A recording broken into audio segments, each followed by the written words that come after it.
the storm with your heart. Play the storm with your heart. And one time, can you smell what Aaron is cooking? My name is Aaron. This is Brian, and we the Courtside View podcast. And today we are celebrating a special day. Now, we're a little late. The celebration happened Monday, actually. It was a holiday. And see, here's the thing, because every year we celebrate a certain holiday, right? Now, the dates change every year, just like with Thanksgiving, just like with Easter, but it still has the same feel. And I'm talking about when we celebrate the downfall of the Dallas Cowboys. And man, it's such a beautiful thing. All my Cowboys haters, celebrate.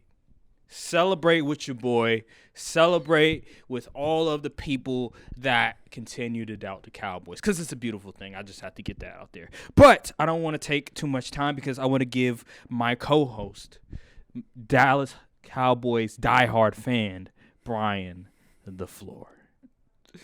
This is so nasty. He had to do the whole WWE intro for the Raw. You see how much despair makes people happy, and this is why I hate the Lakers and the Packers so much. But anywho, I'm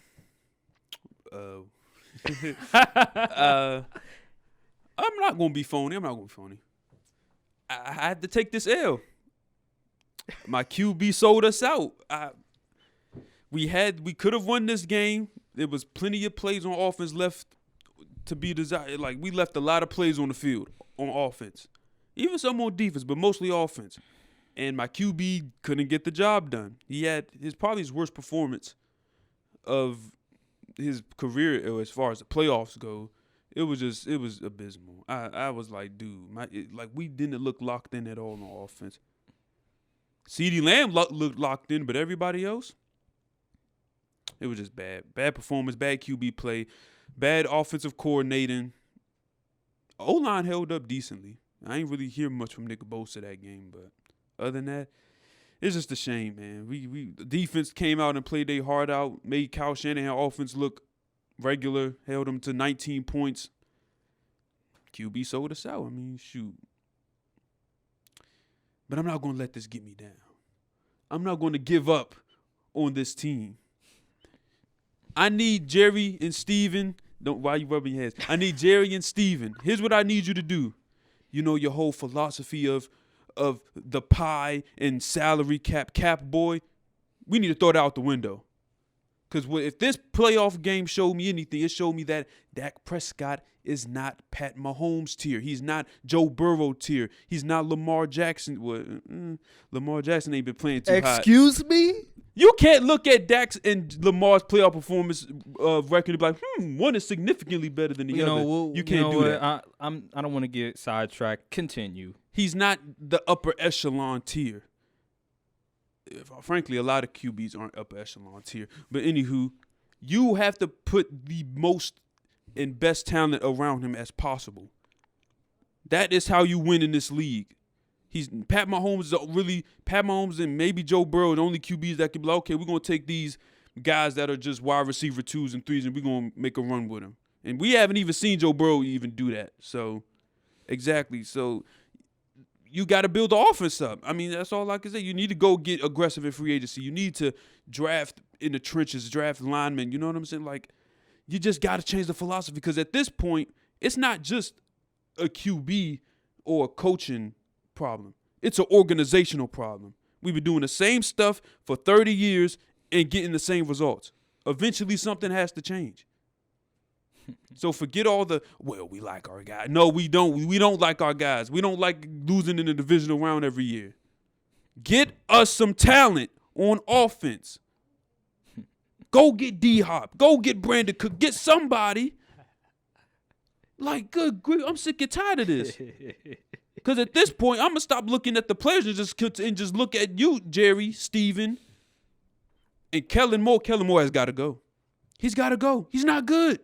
I mean, look, third and 10, I believe. Play do or die. This is the game right here. He calls 3 curl routes. inside the like, bro. What are we doing? Who's like? It was just bad, man. We gotta retool. Dan Quinn might leave and get a head coaching job because he was really the only coordinator that showed up. So hopefully we can get Vic Fangio. Hope Sean Payton sits out and we get Vic Fangio. Mike McCarthy isn't the problem as far as I'm concerned. He led us to 12 wins back-to-back seasons. I have no problem with him keeping him. Yeah, we need a new offensive coordinator easily. And we need talent, cause how many times have I said on the podcast, you can have heart, you can have all this, but at the end of the day, you need dudes. The team with the most dudes won Sunday. That's what happened. You finished? Yeah, I'm pretty much done. This is hilarious. Just so sad, so down today. I don't know if it's because of the rain or is it because of the Cowboys and the rain. I got 5 hours of sleep. Oh, man. Oh, my gosh. Like, you just are just in a somber mood, and I love it. I love that you're in pain right now. Here's the deal. You know what's funny? Because last year, you guys had Amari Cooper, CeeDee Lamb, Dalton Schultz, Tony Pollard, and Zeke. We didn't even use Tony Pollard. But you still had him, and he was still a pretty productive player. He was still a decent player. I mean, he was good, but we didn't use him. And I remember you would have won. You would have won. I don't know if it was on Twitter or what it was, but you were like, bro, Tony Pollard's better than Zeke. He is. You called it last year, right? He's been better for 3 years. So here's the deal. You guys did have the talent, but you let go of Amari Cooper for a 5th-round pick. Ownership. Oh, my gosh. So you had the talent there, but guess what? You still lost in the 1st round. So it doesn't so apparently it doesn't matter, huh, about the talent. Maybe it's just the QB isn't that guy. No. Maybe the QB, maybe you just need the QB. You can't put it all on Dak Prescott to say, hey, Dak, we need you to win the game for us throwing the football. That's what I've been saying. Okay, and I agree with you on that. What needs to happen is you need to go back to what worked with you, and that's the running the football. That's not winning football. Yes, it is. No, it's not. Yes, it is. No, it's not. Shit, it's working for the 49ers. They didn't run the ball that well. Oh, hey, they still ran the ball, though, and Christian McCaffrey got a rushing touchdown. I'm just saying, Dak Prescott, as we've seen these past 7 years, when you ask him to throw the ball as much as he has these past 2 years, it hasn't worked. But when you run the football, you lose to Aaron Rodgers in the divisional round 2. But they almost won, and he looked pretty good. You can't say that game it was on Dak. No, of course not. Exactly. It was on the defense. Exactly. So you have a good defense. Make sure you solidify the offensive line. Get a competent running back that you can rely on to give the ball to 20 times. And then go from there. Now, Noah Brown is ass. Let's get that out the way. He's pretty ass. Like, he's not that guy. Michael Gallup, he's number 3. He cannot be no number 2. I'm sorry. And then CD is solid. He's number 1. Dalton Schultz, he's a solid tight end. He can be a bit inconsistent. He could do some glaring things that make you scratch your head, but he's a solid tight end. I don't know about run blocking, but in terms of pass catching, he's pretty solid. And here's the thing about Dak, and I was watching NFL Live, and the thing that's very glaring is that he was, in terms of anticipation throws, he was mistargeting some guys. Michael Gallup, particularly, there was one play. He was going up was he running the post, I believe? I think it was. And then he threw the ball more to the numbers instead of to the hash inside the and hash. And then Michael Gallup, he tried to make a very tough contested catch, and he wasn't able to do it because it was just the DB. He came down and he was able to guard it in time. So yeah, stuff like that. Dak Prescott did not play particularly well, and even remember that throw a to complete 180 from what we saw Monday, which blew me the most. I'm like, how did you have such a great performance not even a full week ago, but come out here looking like this? Because it was a fraudulent win. No. What did I tell you How was that a last fraudulent week? win? What did I tell you? The Buccaneers is not a good football team. They haven't been good all year. And Dak Prescott, of course he's going to look good against that team that hasn't played good all year. 8-9 team. So you got your pom-poms waiting, saying, we're going to win this game. We're going to beat the 49ers on the road. Brock Purdy lineup, he ain't play good against Seattle. Well, guess what? We're going to win this game. And y'all lost. Even with won. Brock Purdy playing mid. Y'all lost. Please. Dallas Cowboys, I knew this was going to happen. I knew from the jump what was going to happen. Fred Warner is a dog, by the way. Fred Warner. Whew. Oh, my goodness. Remember when he was covering CD that one play? Oh, my gosh. Ironic because T.Y. was wide open. Oh, yeah, that's on another that left thing. side of the He field. was misreading. He was Dak Prescott. If it's not Dalton Schultz, if it's not CD, it's a wrap. Good luck, because he was awful when he tried to throw to Michael Gallup, when he tried to throw to T.Y. Hilton. Matter of fact, he barely threw it to T.Y. Hilton. So why throw it to T.Y. Hilton? He barely threw it to him. When he tried to throw it to Michael Gallup, he was atrocious. Like, he was off time. Maybe it's because it wasn't his first read. It wasn't a second read. And once he gets to the third read, the defender is already closing in on him. Especially, was that a comeback route, I think it was, where Something eventually like he got that. the Looked like interception? Gallup. He looked Yeah. like he quit or something. I don't know. Yeah, that was an atrocious route by Michael Gallup. But anywho, yeah. But again, why we keep running comebacks? Like, what is the route tree? What are we doing, Kellen Moore? So yes, Dak, he didn't play particularly well.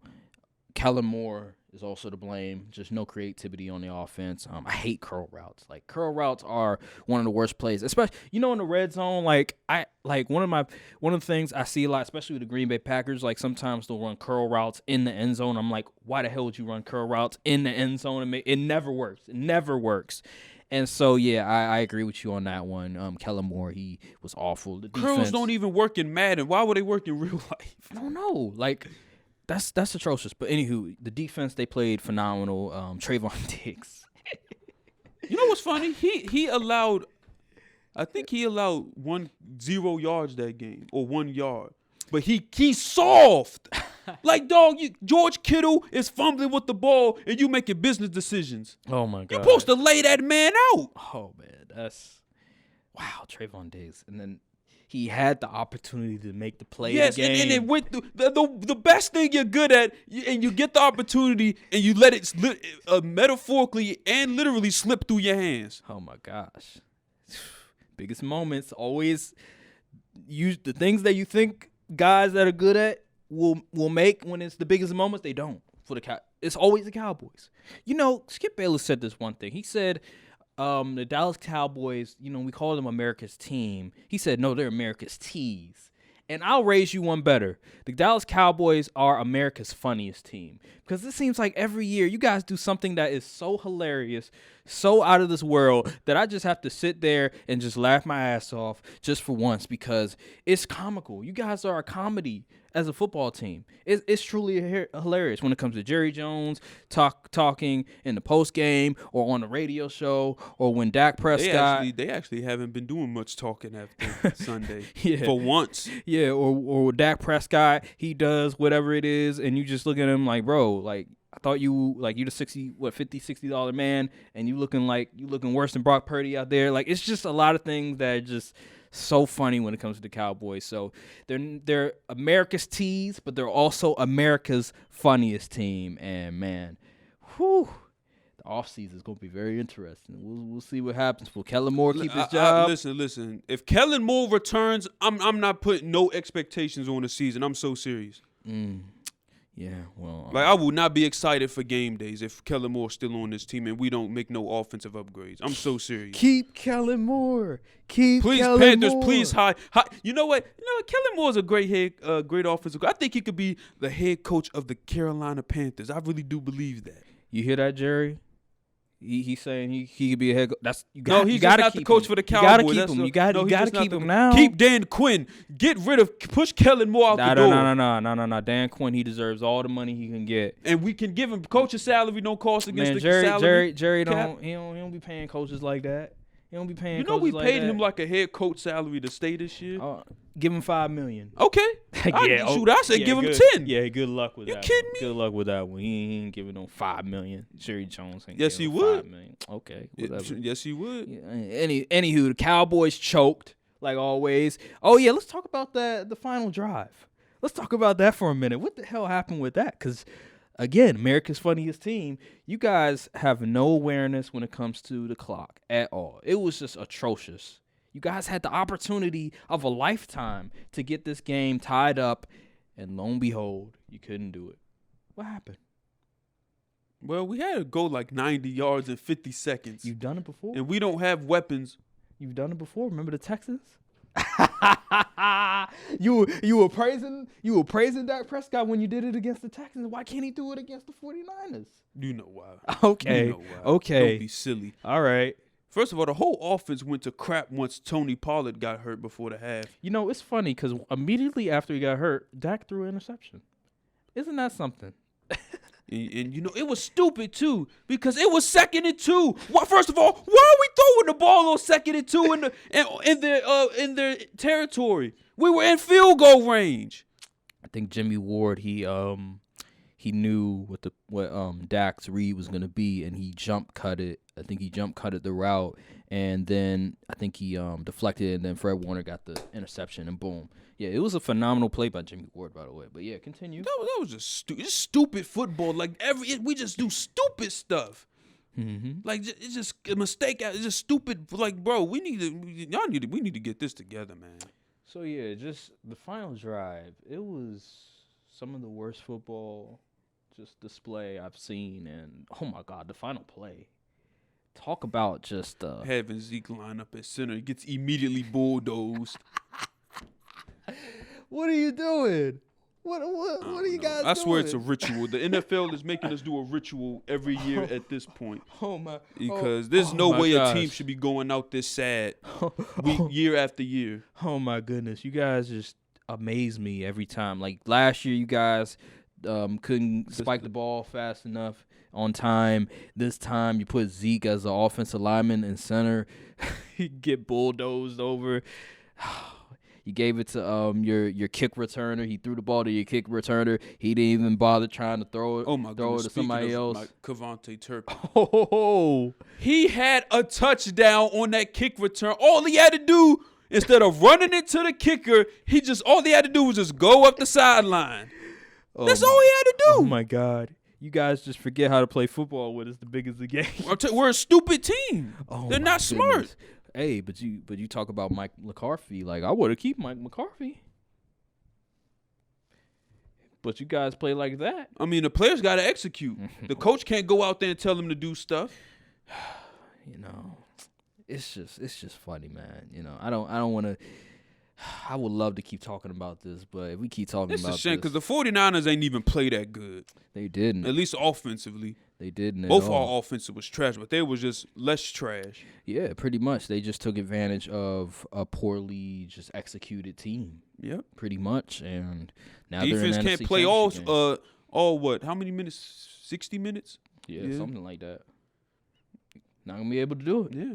Yeah, Brock Purdy, he didn't have his He ain't have to do game. much. Yeah, he didn't really. That's been mainly the formula for the 49ers in the past few years with Jimmy Garoppolo and now Brock Purdy. It's really the defense, it's the running game that really does all the damage, and then they just manage the game, not turn the ball over. And now Brock Purdy, the football gods be blessing this man because he be making some throws. I'm like, how? Like, you got away with that one. Yeah. Especially the Trayvon Diggs He one. had 2 balls that should have been picked. But yeah, he the football gods bless this man for sure. Like it's incredible how much he's getting away with. But we'll get into the championship games, and I'm gonna go in on just who I believe will win that game. But yeah, let's transition to the next game, and I was right. I told you about a certain somebody who has that pride, who has that heart. Joe Burrow was in the cold, in the snow, did his thing against the Buffalo Bills. I told you, Cincinnati Bengals, they got that dog in them. They're not afraid of nobody. And you were talking about the Bills, they got more guys. I'm like, it's kind of close. And when it's that close, you got to look at the quarterback in this situation. And another thing I didn't pay attention to is also coaching. Coaching matters, like I said in previous weeks. And Zach Taylor and their defensive coordinator. Whew. Man, I was watching NFL Live, and they were breaking down just the running game, how they were effective in terms of motioning and moving the linebackers so they can have an advantage when it comes to the running game. So they would use motion in order to move the linebackers, and then they would put the DBs at harm. The DBs try to guard offensive linemen. Good luck with that one. Must be nice to have a coordinator that can scheme. I know, right? And then you have Joe Mixon, who was having a game, and then you had Samaje Perine, and then Joe Burrow. It's interesting because the first 2 drives when Joe Burrow scored 2 touchdowns, they were throwing it. They weren't running it. And then as the game goes on, then they adjusted. Then they went more to the running game. And you just can't say enough about just Joe Burrow and his excellence when it comes to these playoff games on the road in the snow. Jamar Chase, he had a good game. Hayden Hurst. There was one throw. There was only like one bad throw that I can think of when it comes to Joe Burrow, and he could have had 3 touchdowns. And it was Hayden Hurst, and he sort of he threw the ball and he couldn't, like Hayden Hurst, he couldn't like reach up and get it and stuff. That was probably his worst thrown football, and even still, he had a really good game, and that's just been Joe Burrow's motto these past 2 years when it comes to the playoffs. And I say it again, he's the top 2 quarterback in the league. I don't know how you can justify anybody else being ahead of him. Like it's just crazy to me. That's fair. It's just crazy to me. Talk about Josh Allen and his woes.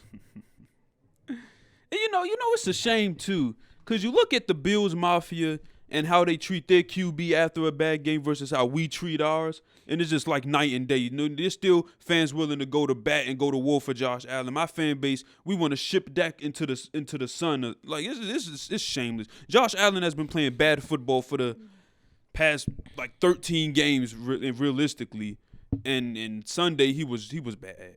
It was bad. He couldn't get the ball to Stephon Diggs. They couldn't get nothing in the passing game going. The run game was pathetic. And you see, it's funny. It's funny because the Cowboys and the Bills, they had similar seasons, you know. We looked good in the start. Then stuff started to tread off. Then we started losing more games. The offense started to get stagnant and predictable. A lot of close games of teams we should really be blowing out. But the only difference is they had a close game with the Dolphins, and we actually blew out the Tampa Bay Buccaneers. And it's a shame, man, because yeah, it's funny because once you get rid of, this is why I say team get offensive head coaching. Sean McDermott. Once Brian Dable left the offensive mastermind, look how the offense turned out to be. And you know what? And even the defense was getting cooked. How you a defensive coach and your defense getting cooked? It was pathetic. Like honestly, the Bills fans should be way more mad than they are now. Here's the thing, because you talk about the defense, right, and you're absolutely right on that matter. Yeah, they were getting ran over. They was soft. They couldn't tackle. It's the defensive line. Remember, in the beginning of the year, the defensive line, when they played the Rams, they were phenomenal. Like it was like, oh, like I think his name Jordan Phillips. I think that's one of the defensive linemen. He was just eating. He was getting after it. You didn't hear them names on that game. It's just amazing. Remember, they were the prohibited favorites in the beginning. I was like, the Bills? After what happened against them last year. Now, I know they got Von Miller, but the Bills? Like, everybody's picking the Bills? Are we sure about that? And guess what happened?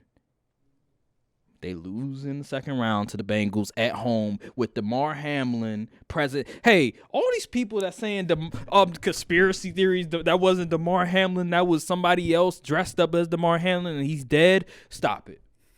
Be for real. Like, all these conspiracy theorists thinking that DeMar Hamlin died. Like, come on now, bro. Be serious, man. This is what we doing. You think the NFL just dress somebody like DeMar Hamlin so they can get the Bills, I guess, motivated or something? Like, come on now, bro. Like, let's be for real. Like, he's a conspiracy theorist himself, but he doesn't go that far. So be responsible, people. Be responsible. But anywho, yeah, the game. Yeah, Sean McDermott, it's a bad sign. It's a bad. Ken Dorsey, the offensive coordinator. They put too much on Josh Allen. Sounds like another team I know. But here's the thing, because they have no running game to speak of at all, right? And what they need to do this offseason, they need to invest in the offensive line, and they need to get a running game. And a new coach. And a new coordinator. Yeah, something. Yeah, because you can't put everything. And a new defensive coordinator. A lot of people was. I follow a few Bills fans, and they was getting on the DC. Yeah, they need to invest into offensive weapons. That's where I believe they really need to invest in, because your star quarterback, he can't do everything by himself. Patrick Mahomes, what they did this season, they ran the ball more than ever with Isaiah Pacheco, with McKinnon, so they can keep the defense honest. And since you don't have Tyreek Hill anymore, you're going to have to be a little bit more invested into the run game, because you don't have the same sort of you can't make the same spectacular throws because you don't have that speedster like a Tyreek Hill anymore. And so they made the adjustment. They still won as many games as they have in the past, and they're in the championship game.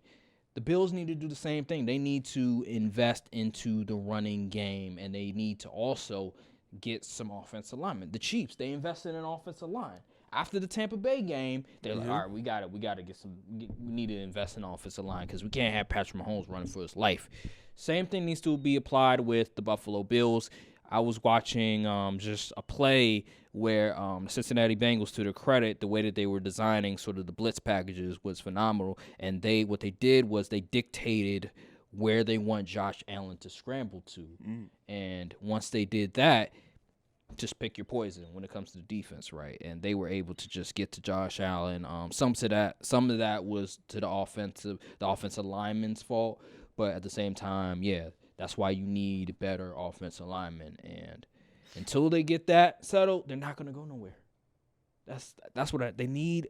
Personnel. They need more personnel. And Stephon Diggs. I'm not going to criticize Stephon Diggs. I think Stephon Diggs, he's been good in the media. Stephon Diggs, just because he doesn't speak to the media, I don't think he's a bad person or anything like that. So anybody criticizing Stephon Diggs, shame on you. I think it'll all blow over. I don't like that he was yelling at Josh Allen on the sideline like that. I don't like that.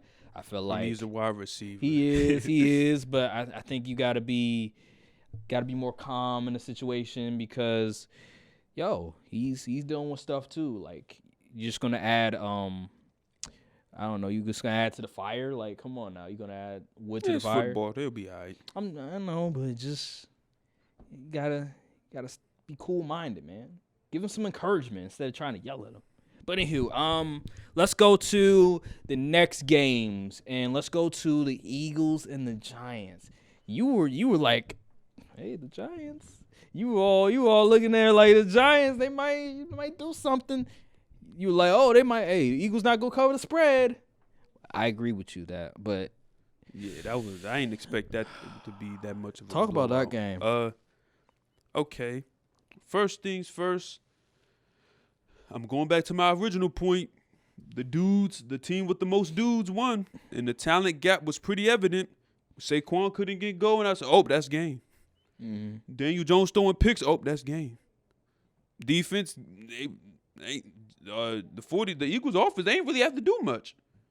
They just had to stay on script, and they blew them out the water. They made the Giants look like a playing team, an NFL playing team. So it was just bad. I was like, oh goodness, this is a massacre.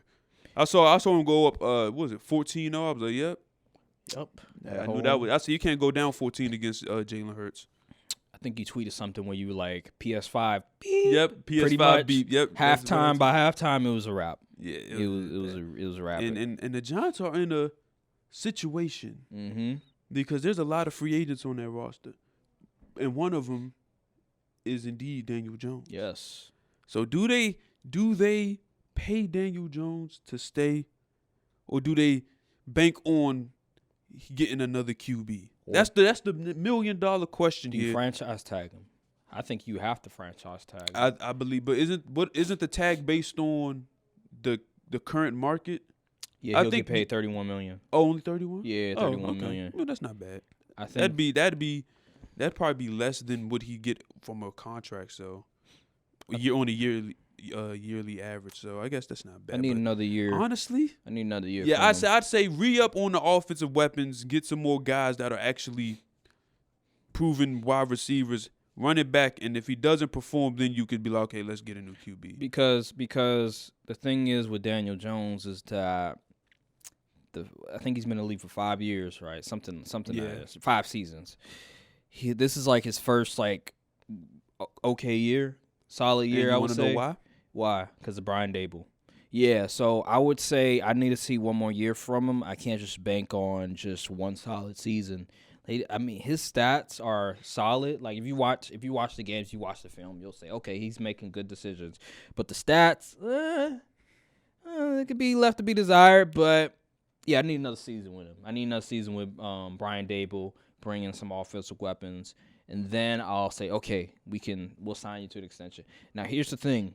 Because if he has a really good year, you're going to have to pay him more money. But I'd rather take the chance. risk. Yeah, take the risk. Because I don't want to give a guy a boatload of money and he comes there and just wets the bed next year. Yep.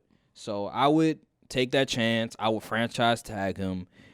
If he gets angry and like I'm not going to play in the franchise tag, which I doubt. He's not going to do that. Then just let him go. It's simple as that. That's what I would do. And shoot, maybe try to get in Lamar sweepstakes or something. I mean, the sweepstakes would be over. Oh, what you mean? Oh, I see what you're saying. Or try to get a quarterback. Try to trade for a quarterback. I mean, well, Aaron Rodgers, they're not gonna trade him to NFC. They're not gonna trade him to NFC. I don't know, but do something. Because Dan Jones, he's improved a lot, but I need to see more. Saquon Barkley, on the other hand, he messed up his value. Yeah, if I'm his agent, I'm like, what you doing? yeah. What you doing? You said you go take a pay cut. I'm like, whoa, what you doing? I'm like, hold on. My client did not mean to say such things. Yeah. All contract negotiations start and end with me. He'll probably get the same type of. He might get the same type of deals like Aaron Jones, where it's like 45-ish million, 40 million, something to that. You like, nah. I ain't I'm getting team. that. Do not ever pay running backs. I agree with you. Especially a guy that hasn't been healthy for the past few years, and he had his first healthy season. He came back. Shit. And then was a non-factor in the second round of the playoffs. Shoot, you could just. There's a guy in the draft that's similar to Saquon Barkley. Better than Saquon. Better. B. John Robinson? Yes. Come on now, be for real. I mean, He's I've that seen, nice. I've seen him play. I've seen it. He's phenomenal. But come on now, Saquon coming out of college? I think Bijan is better. Bro, okay. The only reason why he's not going to be drafted as high as Saquon because people got hip to running backs not really mattering. Yeah. And then there's that guy from Alabama as well. He's pretty good. I forgot his name, but he's a Alvin Kamara type of back where Is the Michigan running back what class is he? I forgot his name too. I think he might be second year. I think he comes out next year. But if he is coming out, then that's another running back as well. Yeah, there's those two guys are really the premier guys I look at where okay, get one of them guys, but it's kind of like a luxury pick, a running back. It depends. I wouldn't be surprised if the Bills took Bijan. I don't know if he's gonna slip that far. He's so talented. I don't know if Some team might reach on him. I don't know if teams are gonna let him just slip by all the way down to like the late first round. I don't know. It's He's that talented. Like he's one of the best. Breece Hall was really good too, though. And he slipped to the 30s. But this guy. He's right different. Here, He's different. I'd be mad if we drafted him, but then again, I really wouldn't. If we could make a trade for wide receiver, but yeah, he can do it all. You can give it to him like 20 plus times. You can throw the ball to him. Like he do a whole lot. Yeah. So yeah, he was the Texas offense. But yeah, as for the Eagles side of things, Jalen Hurts, he continues. Like I said, he's the driving force of the team. I said this before. You had your skepticisms, but it's clear as day he's the driving force of that team. Without Jalen Hurts, they don't make this far, and we'll see him in the title game. And I can't wait. We'll see him against an elite defense for once. Okay, yeah, we will see about that. But that's gonna be real trench warfare. Mm-hmm. That would be interesting. But they got that Philly crowd. Yeah, they got that Philly crowd. All right, so I will admit, narrative-wise, a Cowboys versus Eagles NFC Championship makes, but I think the 49ers is obviously going to be a better game. Mm-hmm. Mm-hmm. Well, I'll say the headline would be a lot better with Cowboys. Yeah, Eagles, that's what the narrative. Yeah. All right, so let's go to the final game, and let's go to the Chiefs versus the Jacksonville Man, how did You you want to feel? know? You want to know another reason why I'm so somber and Why? gloomy? Because the NFL season is almost over, and all we have left is regular season NBA basketball.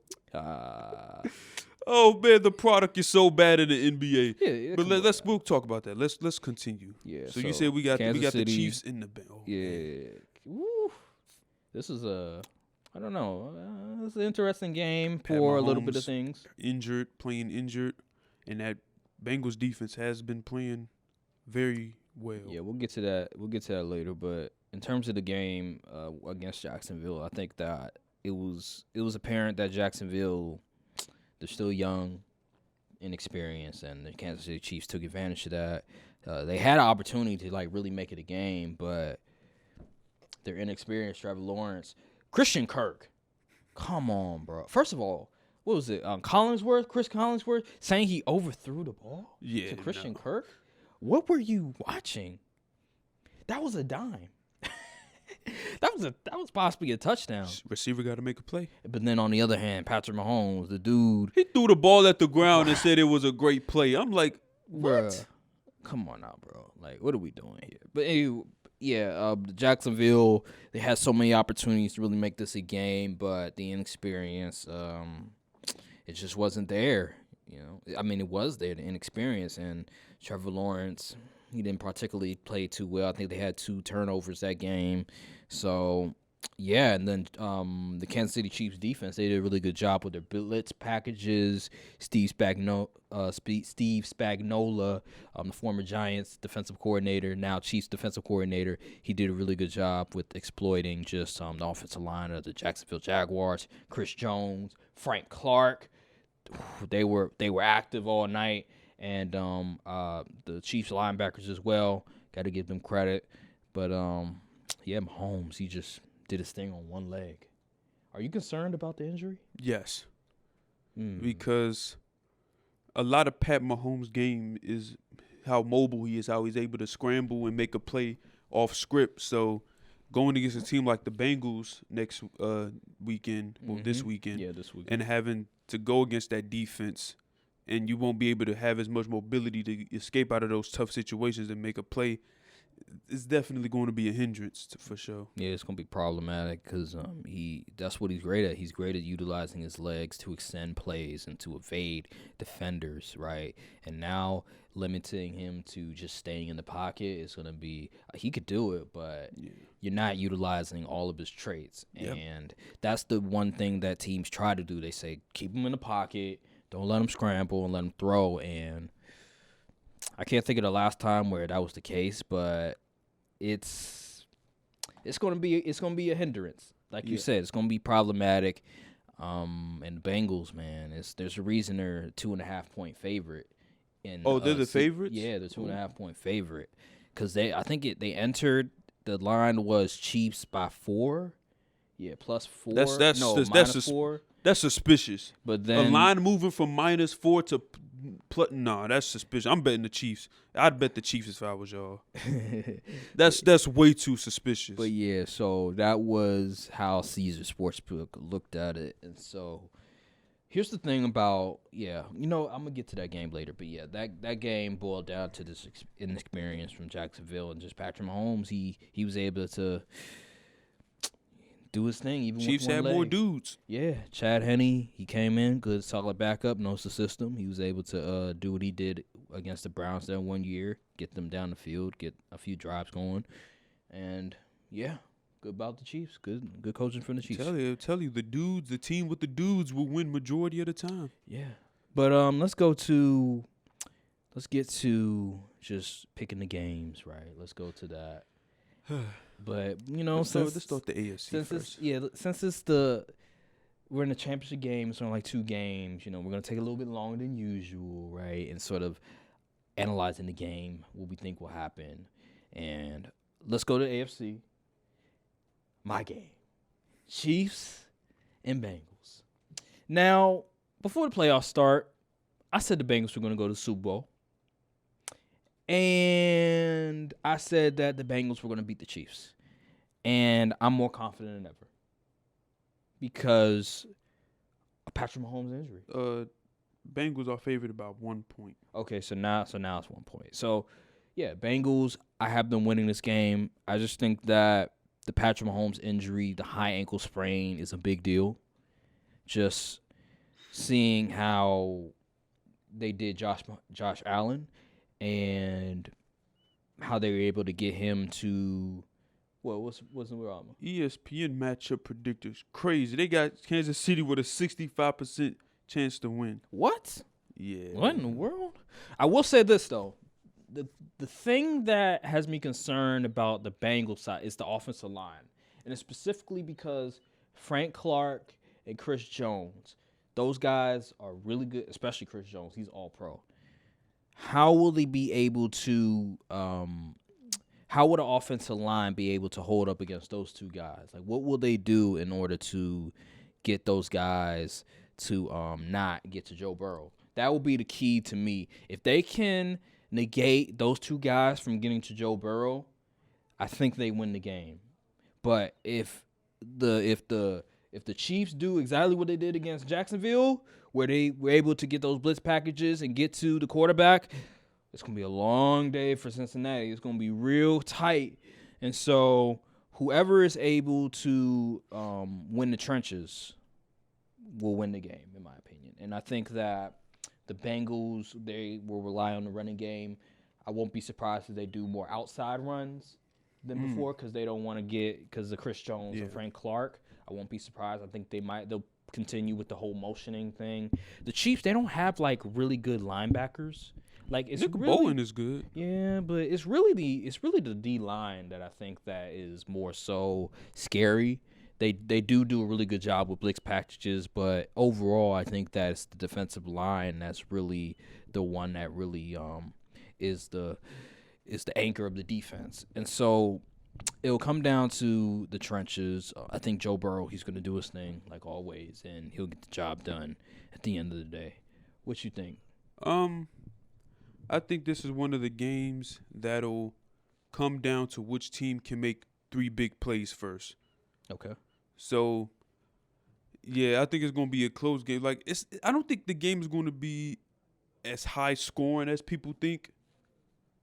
But I think, yeah, like I said, the team that's going to make the 3 biggest plays is going to win. I'm thinking. Well, the first to make the 3 biggest plays will win. I'm thinking the score will be 23-20. That's not bad.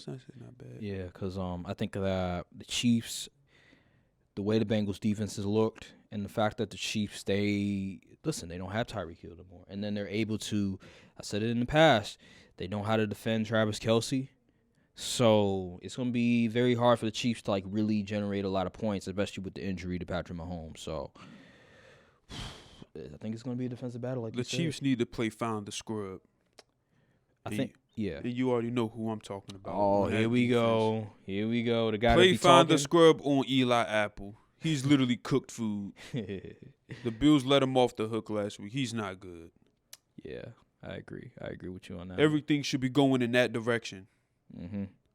Here's the thing, because when it comes to, like, the Chiefs, right, and just Patrick Mahomes' ability, will MVS, will Juju, will McCole Hardman, will those guys step up? Need be, because Patrick Mahomes, he's going to have to sling the football.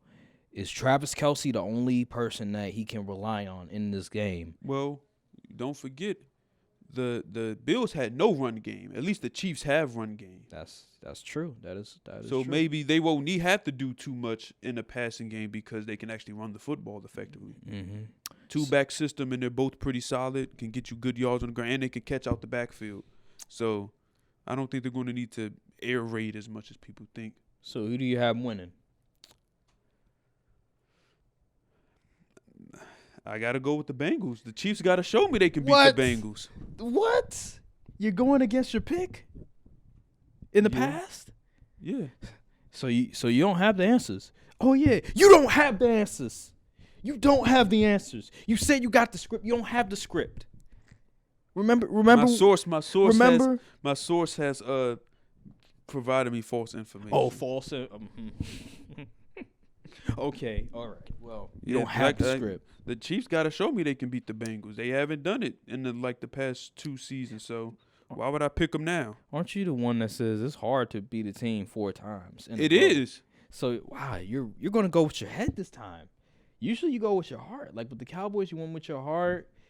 I want the Chiefs to win, but with the Bills, you went with your heart for some reason. I don't know why. I tried to convince you, but you were like, oh, they got the dudes. Got Damar Hamlin presence and all that, man. Okay, I'm impressed. I'm impressed you're going with your head over your heart this time. But yeah, I got the Bengals 23-20. Joe Burrow comes in, does his thing, running game, do their thing, and I think the Bills will win the turnover battle. I said Bills. Bengals will win the turnover battle. Yeah, I think it's going to be something that happens in that game. Kansas City maybe fumbles the ball or interception. That's going to turn the tide of the game, and I think that'll be what propels the Bengals to win the game at the end. It's going to be a turnover. It's going to be a fumble, interception. Something goes wrong, and the Bengals take advantage of it, win the game right there, and that's how I see the AFC Championship game. Yep. So, NFC Championship game, Eagles versus 49ers. How do you see this going? I don't like either of these teams. This is like my not my worst enemies, but 2 of my biggest ops. I don't want any team to win. I hope the power shuts off in the middle of the game and they have to postpone it. But honestly, I wasn't that impressed with the 49ers on Sunday because their offense looked pretty Yeah. They didn't really do it. Like, a lot of their big plays came from, like, off-script stuff. And Brock Purdy looked invincible. He bleeds. So, I'm going to go, I don't want to do this. Y'all know me, man. NFC East rivalry. But I got to go with the Eagles. Oh. At home, they favored by 2.5. I take the points. I don't think the 49ers cover. The Eagles just – it's going. I want to see how the 49ers defense stops that explosive Eagles offense, because once Jalen Hurts and them get going, man, it's like, bruh. Yeah, they got the offensive line is healthy. Yep. Oh man, that trench battle is going to be insane. Yes, and the thing with the 49ers is, like, I think they're number 1 in run defense, but they're like 20th in pass defense. Yep. And as we see with the Eagles, they have the dudes. Well, no, I think they're 20 something in like zone defense. Zone pass. Okay, zone well, defense, regardless, they're not the greatest in pass defense. And Travarius Ward, he can be had. Jimmy Ward, he can be had. There's guys on the outside that could be had. And unlike my team, the Eagles actually have dudes on offense. Eagles really got dudes. These are the 2 most talented teams in the NFL, in my opinion. Yeah. So it's going to be a battle of just execution, in my opinion. Coaching. And I think that the Eagles are going to win this game. They just have so much firepower with A.J. Brown, with Devonta Smith, with Dallas Goedert, with Miles Sanders, with Kenneth Gainwell. Oh, my goodness. Defensive end. They are like, their defense is like top 4 all-time in sacks in the season. I saw that. That is crazy. Yeah. But I think they're not the greatest at run defense. No, they're not. But pass defense, that's where they excel at, even though they did get exposed by the Cowboys. But a lot of the 49ers' run defense isn't necessarily,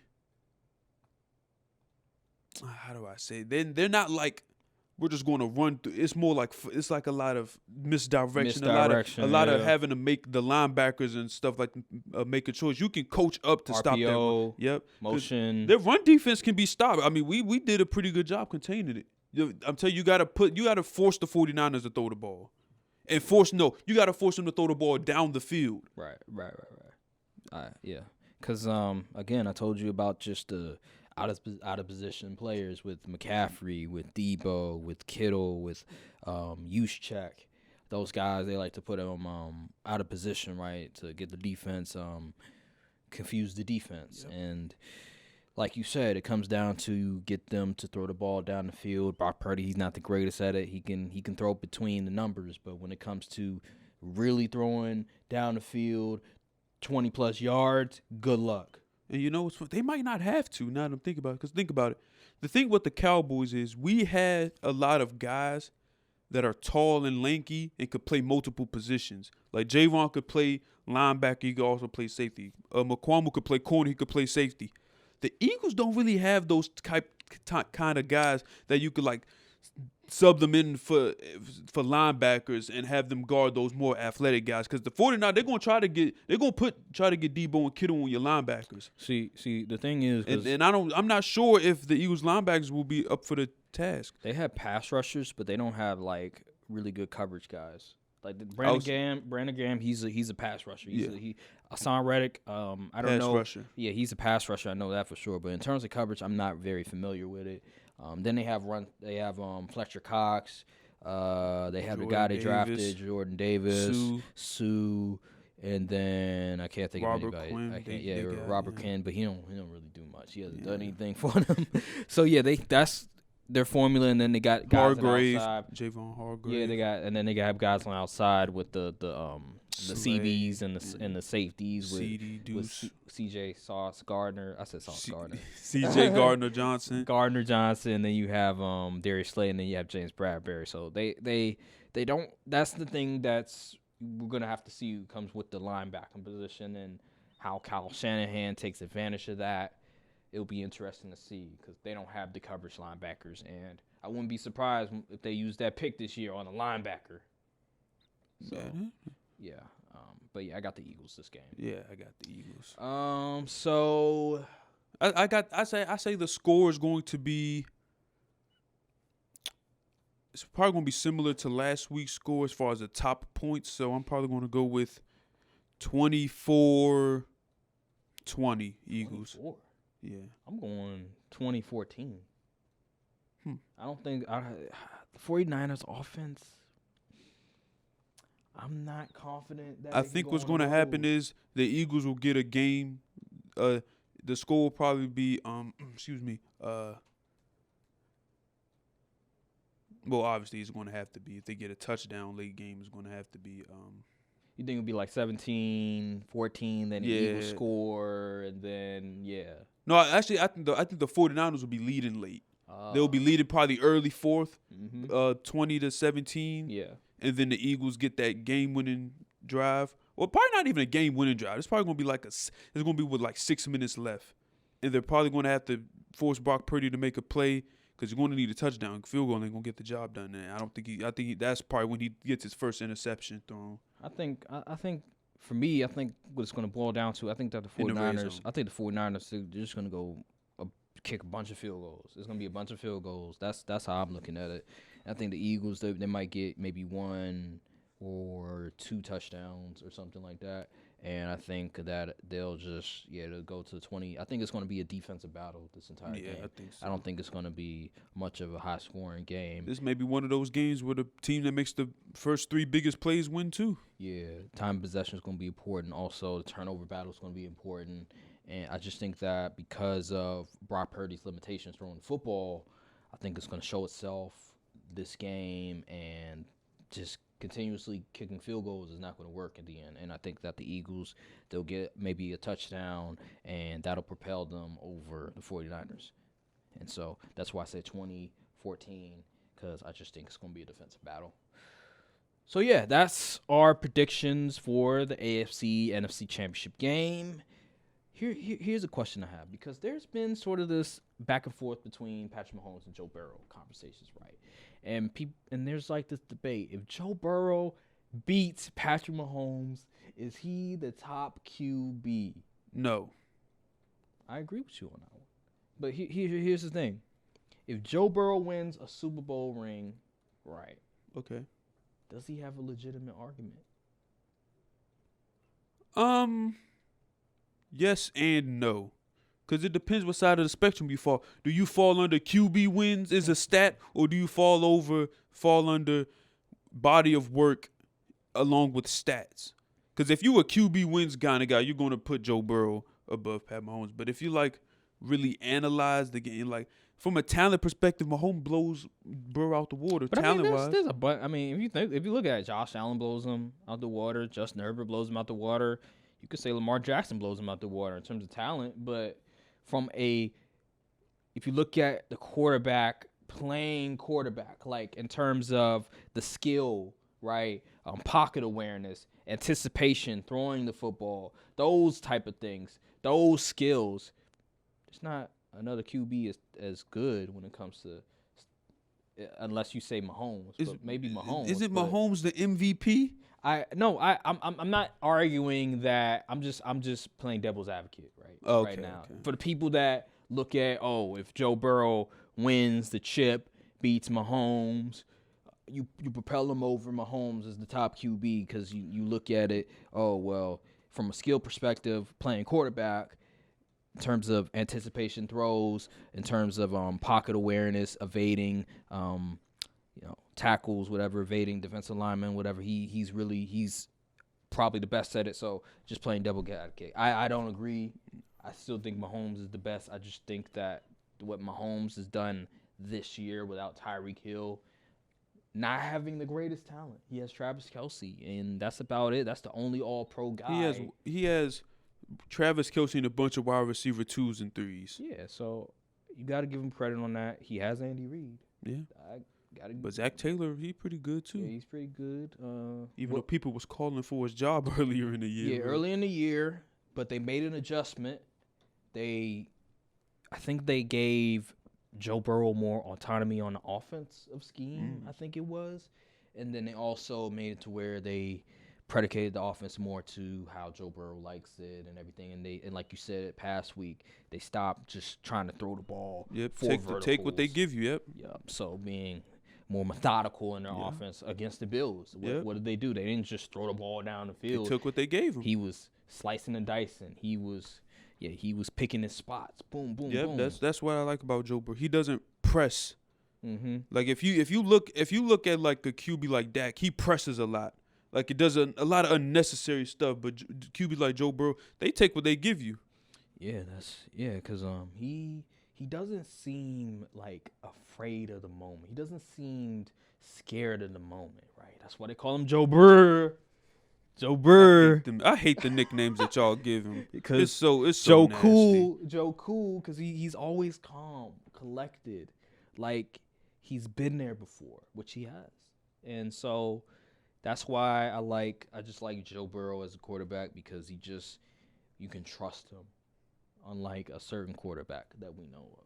And, Josh Allen. Yeah, Aaron Rodgers too. Yeah, man. We're gonna talk about Aaron Rodgers later. But yeah, so I think that Mahomes is still the number one guy. I need to see Joe Burrow get an MVP.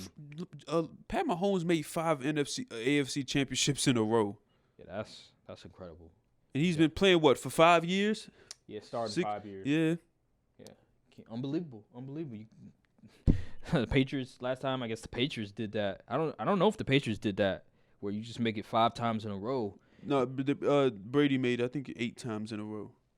8 times in a row. Good God. So yeah, they did make it. Anywho, yeah, that's just incredible. Just if Pat Mahomes win the ring this year, we're gonna have to have some discussions about a certain QB that resides in Green Bay. Wait a minute. He does have Andy Reid now. Okay. And Steve Spagnuolo, he won a Super Bowl as a defensive coordinator. Okay. Aaron Rodgers, the Packers, do you know who the defensive coordinators were? They had some trash defensive coordinators. Mike Pettin. What's his name? Oh, I forgot his name before Mike Pettin. It was his name is slipping right now. Tom Chambers. Terrible. Tom Chambers, I think it is. Terrible. Remember the year? I think the Packers went 15-1 and they lost to the Giants in like the divisional round. I think the Packers had one of the worst defenses in the NFL, but they had the top offense. What year was that? The year the Giants went to the Super Bowl. Oh, that was a while ago. Yeah. So they had like the top offense. They were like 15-1, and Dom Chambers, they just selling. But yeah, this is not an Aaron Rodgers discussion, but yeah. Not yet, at least. Yeah, not yet, at least. But Yeah, man. I get Patrick Mahomes the edge. But first of all, is Burrow and Mahomes in the same tier, or would you put Mahomes on a different? Mahomes tier? he's in his own tier. Would you say that Burrow is in his own tier after Mahomes? No, Because he's in. Mahomes is like top dog, but Burrow's tier is still tier one. I can't put Josh Allen same tier as Burrow. I'm sorry. No. I can't put Lamar Jackson in the same tier as Burrow. I can't put Herbert in the same tier as Burrow. I said there's really only 2 or 3 elite QBs right now. Everybody else is they're pretty good, but I'm not willing to put a QB in the elite tier until we see them with competent coaching and weapons. Yeah, because Josh Allen, he disappointed me this year. And then last year, he was inconsistent last year, even with Brian Dable as head coach. Yeah. But that playoff game moved a lot of people, right? I think that Josh Allen, Justin Herbert, Lamar Jackson, They're all on the same tier. That's the same tier. But I believe that Joe Burrow, he's on a tier higher than them. And then you go Mahomes on just the pinnacle, right? That's how I look at it. So it would be like, I guess you could say tier 1, that's Mahomes. Tier 2 is like Joe Burrow by himself, and it's like tier 3, you have the very good teetering on elite, right? Like, you know how I say superstar, star player. Mm-hmm. These are like the star quarterbacks, the Lamars, the Josh Allens, the Justin Herberts. That's where I look at. And then like tier 4, I think it is, where it's like, I guess you could say Dak and Kirk Cousins and Aaron Rodgers and Tom Brady and whoever it is you want to name next. But those are Trevor Lawrence. So those are like the tiers I'm looking at, and then whatever the other quarterbacks you can rate them yourselves. But anywho, let's go to Aaron Rodgers since we already were talking about him. What do you want to discuss about Aaron Rodgers? The trade rumors. Oh, brother. Is it really a possibility that y'all trade him? I think it is. It depends on the deal. I saw a report. I saw one to the Jets, and I was like, that uniform looks terrible. I don't care. I want him gone. Oh, I want him gone. You know, is Jordan Love season? Is that what you're saying? he's getting paid a whole lot of money, but he's Not not producing the way he is. Here's the thing about Aaron Rodgers, because the last time where I looked at Aaron Rodgers, and he's a guy that can overcome certain situations, was 2016. That was the last time where I look at Aaron Rodgers like, this guy, if you give him a defense, I'm confident he's going to go to the Super Bowl because he can overcome certain deficiencies. Now, older, he doesn't sling the football the same. He doesn't have the same pocket awareness, the same sort of speed that he once was. Like, he used to be able to evade tackles with ease. He can't do that no more. He's just he's a statue pretty much. Giving him that much money, I can't do it. I'm sorry. And then he keeps choking all the time. Like, he wasn't like that. He didn't usually choke like this until the playoffs started. No, bro. Before, I would say, after 2016, that's when he became a playoff choker. But when 2016, people like, you give me Aaron Rodgers with 2 minutes remaining, I'll take my chances. Now it's like, you give me Aaron Rodgers with 2 minutes remaining, I'm not confident. Like, I don't know if he'll win me the game. And so I want him gone. I think that we need to get Jordan Love a chance. Try to bring in some other guy. He wants to bring back those his teammates, whatever. Those guys are old. They're always beat up. David Bakhtiari, he needs to go as well. He's still a really good player, but he's old and he keeps getting injured all the time. Keeps being out of the lineup. We need to get rid of him as well. That contract is pretty bad. I just think it's time to divorce Aaron Rodgers. The organization need to divorce Aaron Rodgers and get out of here. And if the Jets want Aaron Rodgers, go ahead. Give us 2 first-round picks. We will gladly take those picks off your hands. You can have them. Just like the Favre days. You had Brett Favre. You can have Aaron Rodgers too. Just give us those 2 picks. I don't know what else the Packers will demand, but I'm for it because I'm done. And I'm an Aaron Rodgers fan, but I'm done. I'm a Packers fan first. I'm done with him. I'm tired of seeing him choke on the biggest stage.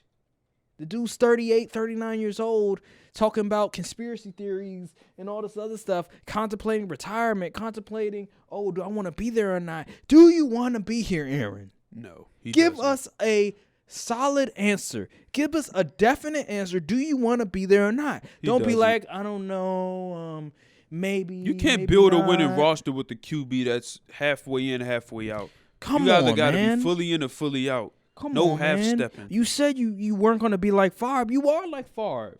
Come on. Except Favre got more rings, but Nah, Favre they got the one. same ring. Nah, yeah. He only won once. Yeah, he only won once. Dang. He been to the bowl twice though, in his early years I thought too. the Packers which is had crazy. 2 rings before. Nah, it was like the 2 QBs.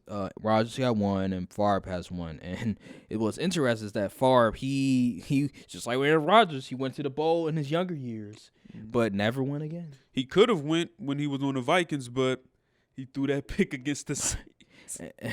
And then what's it called? What's the whole gate? I forgot what it's called. I forgot what they were targeting. I forgot. Bounty Gate. Bounty Gate, yeah. So I just think we can't win with him anymore, and we just got to move on. We got to find a new quarterback. Jordan Love, he's right there. He's not going to demand a whole lot of money. I liked his I like what he did against Philly. He looked very promising. I'm not going to say, oh, he's more talented than Aaron Rodgers, and oh, he can evade people like Lamar Jackson, like a certain Green Bay Twitter account that I saw. Oh, goodness. Yeah, I was like, what are you talking about? Like, he could be more talented than Aaron Rodgers. He could be better than Aaron Rodgers. Like, bro, calm down. Like, what are you doing? You're delusional. But, yeah, it's just time to go. I just think he's bad for just the locker room, just contemplating retirement. It's just get that bad vibe out of there. He's old, too. He's an old man. He can't relate to the young guys anyway. Just get out of here. You don't want to practice no more? Like, come on now. Just go be a full-time podcaster. Yeah. Conspiracy theorist guy. Be the next Alex Jones. Be featured on Pat McAfee's podcast full-time. Wearing that hairdo. Remember the whole swastika he did. In Chicago, Kanye's from Chicago, right? And he anti-Semitic stuff. He did the whole swastika salute thing. Yeah, he held that up there for he did this, but he held the end part a little too long. I was like, sir. And then he had the haircut. It looked like it. I was like, what in the world is going on? Yeah, bro, it's time to go. It's time to go. But yeah, I agree with you though. I think his time in Green Bay is done. Pretty much. I don't see the team getting much better, especially with him taking all that cap money. And honestly, Green Bay is not a good free agent place. Like, who willingly would be like, yeah, I want to go play in 10-degree weather? I will say this because Reggie White and Charles Woodson, they decided they'd go to Green Bay, and guess what happened? They won a Super Bowl. So if you go to Green Bay, hey, if you're a big time free agent, hey, you win a Super Bowl there. I'm just saying, but you got to be built different. That's the thing. I wouldn't willingly, especially if I'm a wide receiver. I'm not playing in that cold. But hey, some really good wide receivers came out of Green Bay. You got Sterling Sharp, you got Jordy Nelson, Devontae Adams, Greg Jennings, Donald Driver. Yeah. Hey, you can build a legacy in Green Bay. Devontae Adams. The fans will love you. Like, Green Bay fans are some of the best fans in the NFL. The cheeseheads. Yeah, the cheeseheads. Some of the best in the NFL. Like, you ball out in Green Bay, they're going to love you forever. Charles Woodson, Reggie White. As much as I have to say Aaron Rodgers, I don't know about Brett Favre. That's a bit iffy. But I don't know if any fan base likes Brett Favre, honestly. Yeah. But if you do your thing in Green Bay, they're going to love you forever. And I'm just saying, free agents, come to Green Bay. If you do your thing in Dallas and lose a playoff game, they'll ship you off. The fan base will want to shoot you out of a cannon. By the way, Skip Bayless, shame on you. Talk about, they should Cowboys should trade for Aaron Rodgers. Like, shame on you. That is so bro. I legit might stop rooting for the team if we trade for freaking Aaron Rodgers, son. I'm gonna be done. That you are so shameful. You have no shame. What is wrong with you? I would legit stop rooting. I'm so serious too. Aaron Rodgers, you're Aaron Rodgers' biggest If I hater. see 12 ever in a Cowboys uni, I might just be like, yeah, let's go Chiefs. He's Shoot. Aaron Rodgers' biggest hater, but saying, "Hey, let's trade for him." I don't even know why you even pay attention to dude. That is crazy. Imagine if he said that about LeBron. Hey, LeBron, come to San Antonio. Like what? Who the heck wants to go to San Antonio? What? What are we talking about here? That's just nuts to me. So let's. What else happened in that? Oh, Lamar Jackson. So I saw a report, and it was something about Lamar Jackson's contract, right? Negotiations and what the Ravens offered him. I think they offered him. There was a report that said they offered Lamar. I don't know how true this is, but they offered him $133 million, guaranteed. And if that's true, Ravens, shame on you. I heard it was actually more. If it is more, but they need to give this man more than the guarantee money that Kyler Murray got, which was like 180 something million. Offer the man more than Kyler Murray. Now, if he wants fully guaranteed money, he's out of his damn mind. I'm sorry, Lamar. 250 M's guaranteed, you're out of your mind. Yeah, I wouldn't. That's crazy. That's crazy talk. I don't care. Deshaun Watson, the Browns, that's a shit show. Let's get that out the way. Like, they were super desperate. You need to give him more guaranteed money than Kyler Murray. That's fair. Because he's better than Kyler Murray. Indubitably. Yes. So if you're not giving him more than Kyler Murray money, then that's a slap to the face of Lamar Jackson. Lamar Jackson, I don't know what he really wants, but I assume it cannot be no 250 M's guaranteed. I don't think so. I don't think I think that's just, I think he's realistic in that if he took all that money, it would essentially cripple the team building aspect. And I think since they fired Greg Roman, he's going to be more involved in building a team, selecting a coordinator and all that. So I think the Ravens will pay him. I think it has to be more than Kyler Murray, but it can't be to the degree of Deshaun Watson. No, that's just ridiculous. So Ravens, get it together. This guy has gotten you to the playoffs many times. He's gotten you a number 1 seed. He's gotten an MVP in his second year. If the Ravens would have did their due diligence in his third year and gave him weapons when he was still on a rookie contract, they would be in a better position. You would think these teams would understand that when you get a good elite QB, you want to build the best team around him as soon as possible. Before they start asking for money, then your team building aspects and the money starts looking funny. Marquise Brown is not moving the needle. Mark Andrews is one of the best tight ends in the NFL. They got rid of Marquise Brown because he was speaking out against Greg Roman, just to then fire Greg Roman the same season. Unbelievable. But yeah, Marquise Brown, he does not move the needle. Mark Andrews, he's a phenomenal tight end. He's one of the best in the NFL. Like that's a guy that I look at. He's a dude. But you can't just have Marquise Brown as your number 1. They should have done a better job of getting competent wide receivers. Some of that has to do with the OC, the fact that they waited, well, to the degree that he did win an MVP. He did win an MVP. So firing the OC after Lamar won an MVP, it's kind of hard. But they still waited too long. Like last year they should have got rid of him. And the fact that they waited this long, it's a telltale sign that they're not doing their best to give Lamar what he wants, and they need to invest into better weapons this year. From the draft, whatever it may be, because Lamar Jackson is not going to get this team over the hump if his best weapon is, what's his name? He got injured this year. I forgot his name. He cooked Duvernay? No. Rashad Bateman. Yeah, Bateman. If it's Rashad Bateman, come on now. Like, that's not going to move the needle. And he still got you guys to like a 10-win, 11-win season.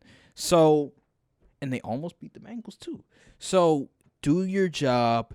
Get Lamar help via free agency, via draft, and give this man his money. Please. Or your franchise will be cooked. Yes. Do your job. That's all I got to say on that matter. But yeah, can't think what else is happening in the NFL. I can't really think of right now. I know that the Patriots, they got Bill O'Brien. Finally, they got somebody with some sort of offensive experience, offensive coordinator, Bill O'Brien. They got him from Mac Jones. They have some familiarity with one another, so that's good, even though he is a bit of a, hard to really work with. You saw the Tom Brady video years ago, but I don't think there's anything else that's happening right now. So I think we can transition NBA now. And last night, the Clippers been doing this for the past since like 2020. So the Clippers, with Tyronn Lue as the head coach, they've won 10 straight games against the Lakers, and so they beat us. There was no fake comeback this time. They, from start to finish, they destroyed us. LeBron James, he had a virtuoso performance, 46 points and near triple-double. I think he nearly broke his career high in three-pointers with 8 3-pointers. He was phenomenal all night. But the team around him, without Anthony Davis, without Austin Reeves, without Roy Hashimura, Lonnie Walker, he was going to be limited. Lonnie Walker and him was out. And Russell Westbrook is getting on my nerves. I want him gone. Like, I really do, because you and like 90% of the fan base. I think it's unanimous that now people are realizing that we cannot keep Russ. Beforehand, Russ is playing good in his role. It's time for him to go. We need to trade him. Get Bojan. Get somebody that can shoot. A wing player. Somebody. Not a guard. I'm glad that they made the Roy Hashimura trade. That is an addition. That is a really good trade by Rob Pelinka. And you know about Roy Hashimura, because you try to be a Wizards fan. You abandoned them to join the Bucks, but Roy Hashimura is a good addition. Rui. I said Roy. Rui Hashimura. He's a good addition. He can hit 3-point. He's pretty athletic. He's 6'8". He's long. Thank God we finally got somebody instead of a guard. Thank God we traded Kendrick Nunn. Bye. And so I'm happy about the trade, but the job's not finished. Job's not done yet. We need to get one more dude. No, y'all don't. The Yes, roster's perfectly fine. We need one more guy, Rob Pelinka. One more guy, and then we're back in business. No, you need to keep them 2 first-round picks, man. Why are you worried? They're gonna be generational players, why are you man. worried I about? promise Why are you. you worried about the Lakers? They did the 13th seed. Why are you worried about them? What you talk about? I'm just giving them advice on what they should do. Nah, that's not for advice. the future. That's not advice. Forget, man. Listen, let me tell you something. Them 2 first-round picks could be the next Jordan. You don't know. Please, You don't next know. Jordan. They could be the next LeBron. Nah, don't believe it. Do the job, Rob Pelinka. You saw LeBron on the bench sobbing. Left Should the never game. signed an extension. I ain't about to feel no pity for him. Do your job, Rob Pelinka. He's giving you everything. Now it's time to do him a favor. Give the king what he wants. A competent team. AD's coming back tonight. I'm so excited. I just can't hide it. Playing San Antonio. So that's going to be a cupcake game. Stupid. And Roy Hashimura is going to play tonight as well. Oh, man, I can't wait. Oh, boy. It's going to get exciting. You have a lot of faith for the 13th seed. See, here's the thing. We've been injured. And so we've been staying afloat. We've won 11. I think we have 11-10 records since AD went out. So we've been sort of staying afloat. We haven't been nosebot diving too much. I would like them to be 500, but it is what it is. Get AD back. Get our other guy, our other Bugatti. Get him. Get Roy Hashimura, who can play. Austin Reeves might come back the following week. Lonnie Walker as well. I like our chances. We're about to enter All-Star break. Get healthy. Might be able to make a run this week, Western Conference. Hey, man. First of all, Dallas, I'm not sold. Sacramento. I said they don't play winning basketball. Sacramento, they okay. I'm not sold, though. Then we have Portland, Denver. trash. Denver. OKC, they have a bright future, but they're not ready yet. Denver, I like Denver, well coached. Jokic is phenomenal, probably gonna win his third MVP, but they don't have the dudes. They don't have all the guys. You have Pelicans. Their guys are always hurt with Zion and Brandon Ingram. Ingram's coming back. He is, but they're always hurt. Yeah. And then Memphis, come on now, them cocky dudes. They don't have the guy. They don't have another guy besides Ja that you look at and that scares you. Yeah. Desmond Bain, he's a very good shooter, but he's not a guy that'll give you 25. Jaren Jackson Jr. is a phenomenal defender, but again, he's not a guy that'll get you 20 plus.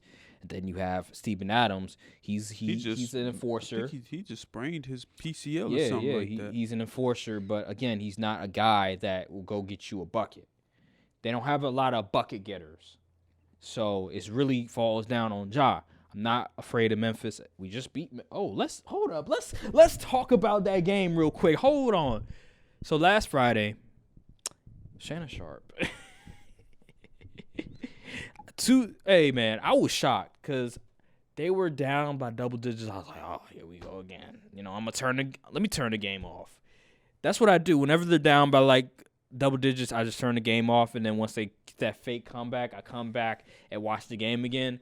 And this time, I was just like, bro, we're gonna get blown out by Memphis. I don't even want to watch this. And when they got down, all of a sudden I hear Shannon Sharp gets in an altercation with the Memphis Grizzlies. I'm like, what the hell is going on? So I turn on the game, and I'm like, yo, what is this? Like, what? You and T. Moran are going back and forth? Like, what are we doing here? And then I find out, Dylan Brooks. He was talking to Dylan Brooks. He's like, you can't guard LeBron. You too small. Then Dylan Brooks like, F you. And then Shannon was like, F you. And then they go back and forth. And I'm just like, bro. And then Steven Adams comes in. People tried to say Shannon Sharp was backing down when Steven Adams came by. I'm like, what are you talking about? He was standing firm. He was right there, still looking him dead in the eye. Everybody knows these NBA players ain't fighting nobody, not even the fans. Shannon Sharp wanted all the smoke. He wanted all the smoke. And of course he did, because he knew that he wasn't going to fight him. But yeah, it was. What was he realistically going to do if they just rushed him? Like realistically, what was he going to do? Hey man, but dude is. Oh. Yeah, but that don't mean nothing. Just because you swole don't mean you can fight. At least he got CTE on his side, so he probably could take a few more hits than the average person. Dude, like 55. I think he's like 52. 50 something. Getting altercations with these NBA guys. It's hilarious. But he just added a different element to the game, so I just started watching. I was just invested, and the Lakers came back. LeBron did his thing. I was like, let's get it. And, Dylan Brooks, after the game, he was dressed up. Ordinary. He was dressed up like Dean Ambrose. Looking stupid out there. The tank top with the Wrangler jeans on, son. Like, what is he doing? Oh, my God. Dude, that was so funny. Had the tank top tucked in the jeans. I'm like, yo, what is this drip? Bro, that was so funny, bro. I was cracking up laughing, man. That was just entertaining as hell. But, yeah, thank God Shannon Sharp was there because we needed it because we weren't looking too good. So, yeah, that was entertaining. And then he went on undisputed and apologized. Unlike somebody, I'm not going to name no names, but, yeah, he owned up to it and stuff. So, I thought that was very entertaining. And, man, when we get our guys back, the league better watch out. And then if we get a trade going, the league better watch out. Y'all not trading anything. Yes, we are, bro. Oh, y'all. Yes, we are. Y'all not trading them picks. Yes, we are. We already traded some picks. We will get the job done. Second round picks are essentially useless. Hey, but we utilized them pretty well. Because the Wizards are an incompetent organization. The Wizards are a very incompetent organization. They're gonna re-sign Kuz for. They're gonna give him that Tobias Harris deal. Give him like 35 M's, 35 M's for like 4 years. Oh man, that's gonna be funny. And then they gave Bill that 200 plus M's too. 250 million contract. Woo. Man. And you see why I don't root for them no more? Mm-hmm. It's unfortunate. But anywho, I'm trying to think. What else can we talk about when it comes to the NBA? I can't really think of anything right now. We could. The All-Star game. Right. Selection is going to be like right before the game. What they should do is they should have the people stand center court, had a player stand center court, had a captain's pick at the at the playground style or gym style. So that I think that'd be fire, but I don't think they're gonna do that. They should do that though. That'd They be really fire. should. Yeah, so they having it like street ball style where it's like, okay, hey, I want this guy. You have, and then the other guy's like, all right, I'm gonna have this. That's fire. I think it'll make it more entertaining too, because it could be more interesting, but it also could be worse. Because instead of like, I know they don't really run plays for real. It's already kind of like, okay, everybody do whatever they want to, but it's gonna really be like, cook him. every possession will be like, cook him. Yeah, pretty much. It's gonna be ball don't stop type ball. Ball Real, don't stop type real basketball. bag ball. Yeah, real bag culture. They're gonna love this, unless it's like Giannis dribbling the ball. Yeah, that I like the thing. I like the idea. Just change things up, try to spice things up with the All-Star game. They already did it with the whole format of having captains choose who they want on the team. I thought that was a great idea. Now they're having it even more of a street ball element to the table and stuff. And so instead of tipping off, they should do how we like playground style, shoot for it.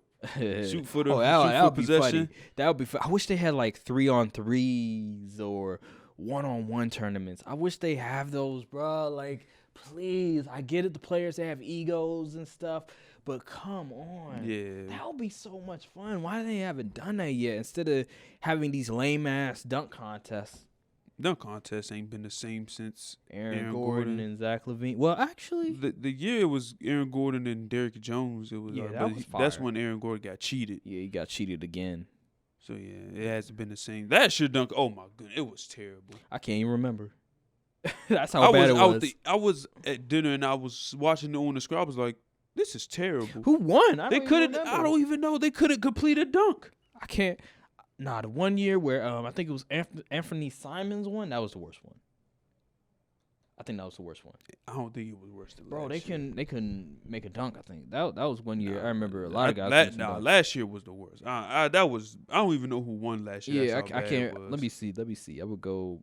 Man, I can't remember it all. 3-point contest carries 20, this Saturday 22. event. It does. Listen, y'all better get it together before the All-Star weekend comes to DC. Because if I show up there and they bull jiving out there in the dunk contest, I'm gonna be so upset.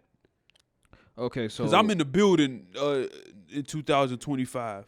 Let me see. We both gonna be in the building. Who was it? So they had I think it was Obi Toppin. I know Jalen Green was in it. Jalen Green wasn't. I remember. He tried to do that. Wasn't Cole Anthony in there too? I think so. Yeah. When he had to do that dunk with the Timbs on. Oh yeah.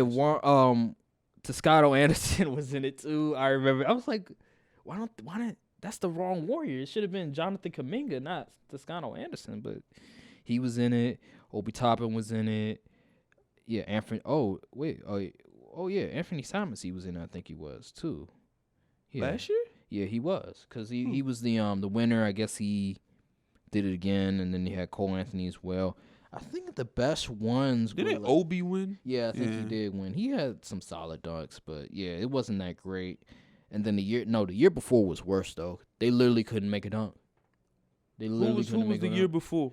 Remember, it was Anthony Simons won, and who was the contestants? Let me see. Who were the contestants? Let me see. 21 slam. Oh, Cassius Stanley, Anthony Simons, Obi Toppin, and who else?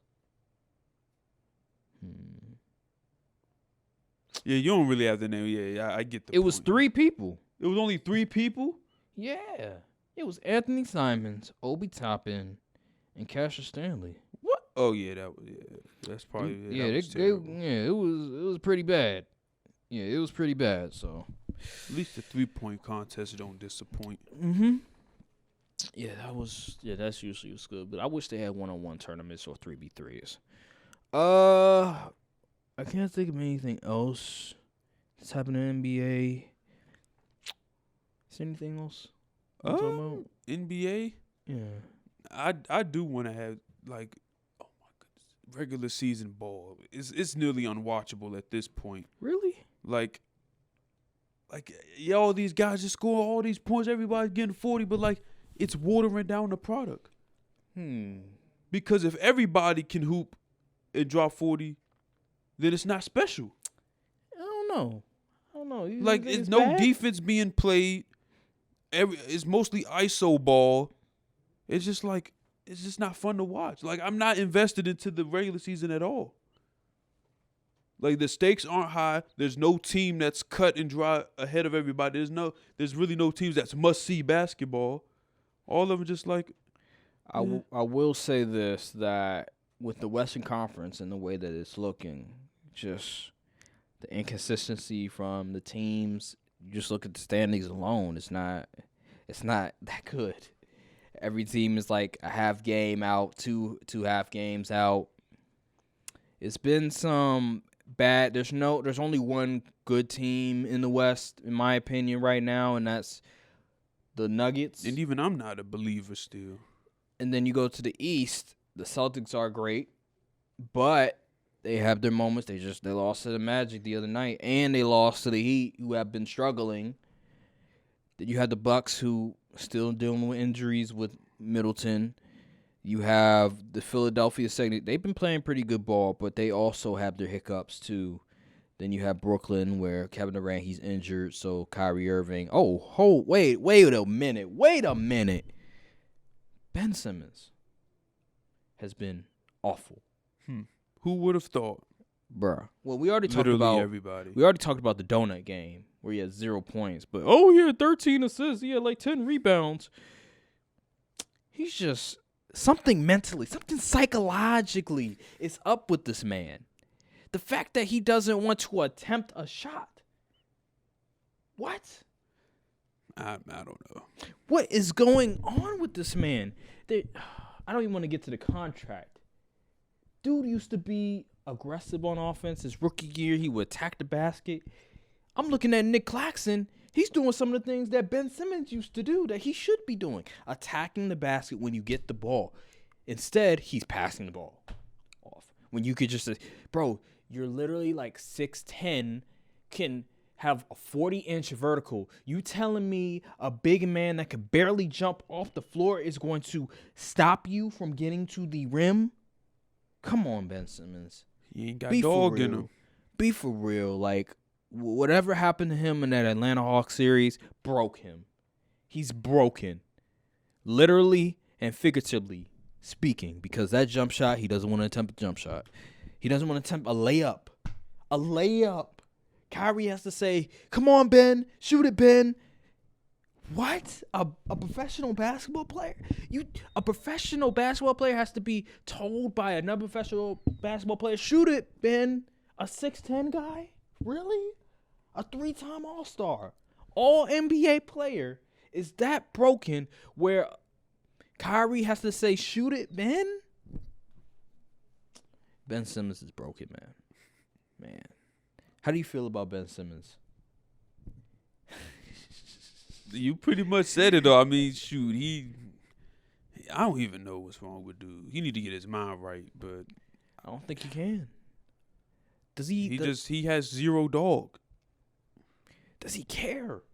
Does he care enough? Does he want to get better? I don't know. Did that new contract get in his head? What's going on?